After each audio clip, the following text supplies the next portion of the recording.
Olá, amigos associados do Sicredi Ibiraiaras. Espero que todos vocês estejam bem. Confiram agora a previsão para os próximos meses em todo o Brasil e, é claro, com o devido destaque para as áreas de atuação do Sicredi em Ibiraiaras e também no Triângulo Mineiro. Antes da gente seguir com a previsão, não podemos deixar de falar do protagonista do nosso verão, o El Niño, que foi quem ditou as regras ao longo do verão, deixando a chuva bastante irregular na porção central do Brasil. E durante a primavera foi o grande responsável pela chuvarada que até castigou muitas áreas do Rio Grande do Sul. Bom, neste momento nós temos a temperatura da superfície do mar mais alta do que o normal, principalmente aqui na porção central do Pacífico Equatorial, o que ainda configura um El Niño, mas indica o El Niño já está mostrando sinais de enfraquecimento. Alguns padrões já estão perdendo sua força. Aqui nessa telinha aqui do lado direito inferior, a gente enxerga essa água fria se esticando cada vez mais e que deve matar, entre aspas, essa água quente em superfície. De acordo com o NOAA, o El Niño vai seguir vigente até o outono, mas o final do outono já estará sob uma condição de neutralidade climática. Assim deverá ser o nosso inverno. E aí somente no segundo semestre é que começa a se formar o fenômeno Laninha.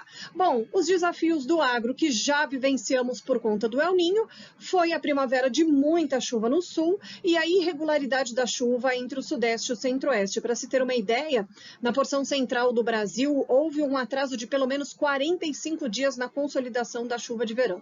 E tem mais um risco, hein, do El Niño, que é o quê?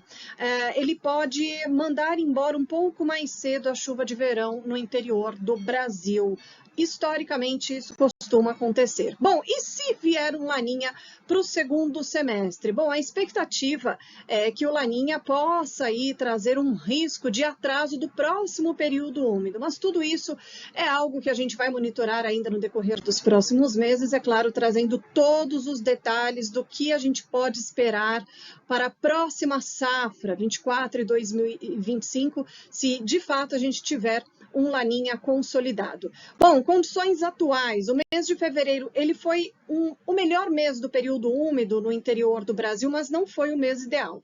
A chuva até aconteceu de forma bastante significativa na metade norte do país, mas ela foi bem pontual, ou seja, uma chuva mal distribuída. De qualquer forma, a umidade ela está mais elevada na região sul, a não ser no norte do Paraná, São Paulo, Mato Grosso do Sul também com umidade baixa, e em toda essa faixa, desde a costa do sudeste até a região norte, a chuva, né, veio proporcionando esse aumento de água disponível no solo no decorrer do mês de janeiro e também de fevereiro. Agora, para esses próximos dias, a gente vai ter uma área de alta pressão inibindo a chuva em grande parte do Brasil e, por isso, junto com o calor, a umidade do solo deve diminuir em todas estas áreas, Paraná, Sudeste, Centro-Oeste, até áreas entre a Bahia e o Tocantins. E tem previsão para bastante chuva entre a Argentina, Uruguai e região da Campanha no Rio Grande do Sul, onde o índice de água no solo deve aumentar nesses próximos dias. Então, vamos à chuva rapidamente das próximas semanas.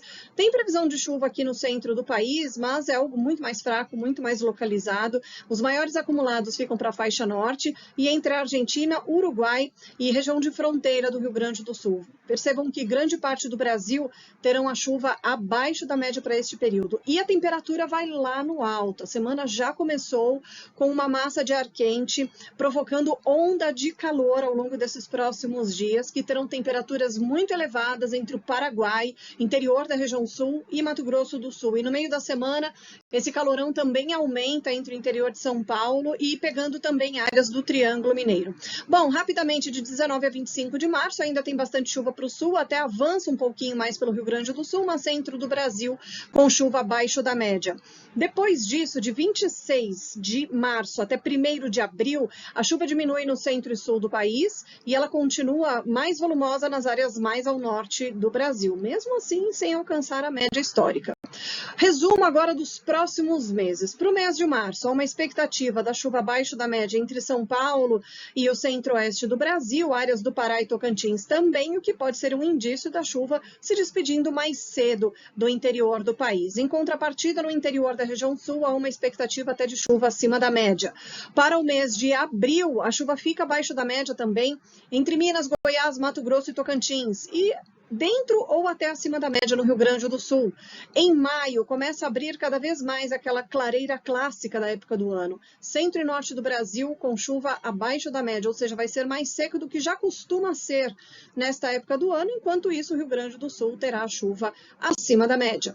Junho, também abrindo cada vez mais o tempo no centro do Brasil, o que é normal, como a gente vê aqui no mapa.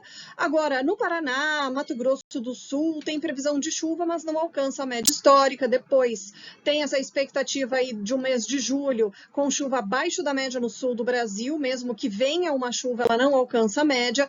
Agosto também, há indícios aí de chuva abaixo da média entre São Paulo, Mato Grosso do Sul e Paraná, ou seja, de uma forma geral, esse ano de 2024, ele vai se apresentar de forma um pouco mais seca do que o normal, isso de uma forma geral para o Brasil, tá? Essa é a previsão para o mês de setembro, é a primeira rodada do modelo, portanto é uma previsão mais estendida e que merece aí cautela, e por enquanto os modelos estão indicando chuva para o sul, chuva para o norte do Brasil e até ultrapassando a média histórica para o Rio Grande do Sul, mas abaixo da média entre o norte do Paraná, interior de São Paulo e Mato Grosso do Sul. Como eu falei, é bom a gente ter cautela aí com essa previsão, que é a primeira rodada ainda do modelo. Falando um pouquinho do frio, teremos aí os primeiros episódios de frio, especialmente no finalzinho de abril. Maio, a temperatura já começa a cair um pouco mais, mas o destaque fica para a segunda quinzena de junho e o comecinho do mês de julho, quando a temperatura cai de maneira um pouco mais expressiva, podendo provocar geadas, especialmente no Rio Grande do Sul.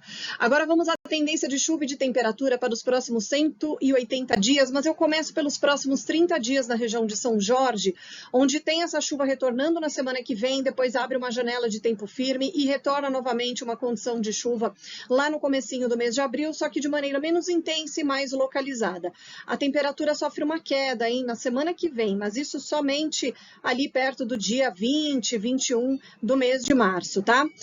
Depois essa é a previsão mais estendida e a gente olha para ela como uma tendência. O que a gente vê de interessante nessa tendência até o mês de outubro é que não há nenhum período extremamente chuvoso e também não há nenhum período muito longo sem chuva, ou seja, uma chuva relativamente bem distribuída ao longo dos próximos meses. E o fato de não ter nenhum período extremamente chuvoso, isso é um ponto positivo, por exemplo, para as lavouras de inverno no Rio Grande do Sul. E aí tem uma queda mais acentuada na temperatura, justamente aqui na segunda quinzena de junho, comecinho de julho, quando os termômetros, em alguns momentos, eu diria que em 3 momentos, poderão chegar perto da linha de zero. Em Araxá, a chuva só retorna na semana que vem, para essa semana algo muito localizado. A temperatura lá no alto, podendo ultrapassar os 35 graus, até mais do que isso. A chuva retornando na semana que vem, aqui tem a linha de 10 milímetros, tá? Então tem uma chuva um pouco mais forte ali no dia 23, depois outra mais perto do fim do mês e depois abre uma nova janela de tempo mais firme. E aí o que a gente observa é que já entre o finalzinho do mês de março e decorrer do mês de abril, a expectativa é de tempo mais firme, a chance de chuva diminui bastante nessa região.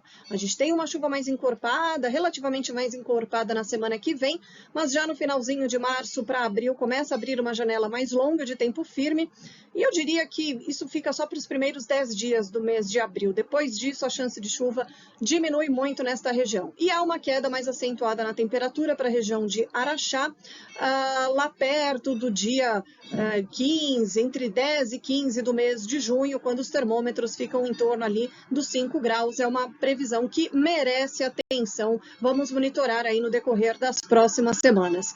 Um resumo breve do que a gente pode esperar para esses próximos 10 dias nos municípios de abrangência do Sicredi no Rio Grande do Sul, algo acima de 100 milímetros, tá? Para boa parte aqui dos municípios, Ibiraiaras, Capão Bonito do Sul, Lagoa Vermelha, Nova Bassano, Nova Prata, 130 milímetros. Então a gente tem um bom volume de chuva aí para os próximos 10 dias, mas a maior parte dessa chuva, ela fica mais encorpada a partir agora do fim de semana, tá?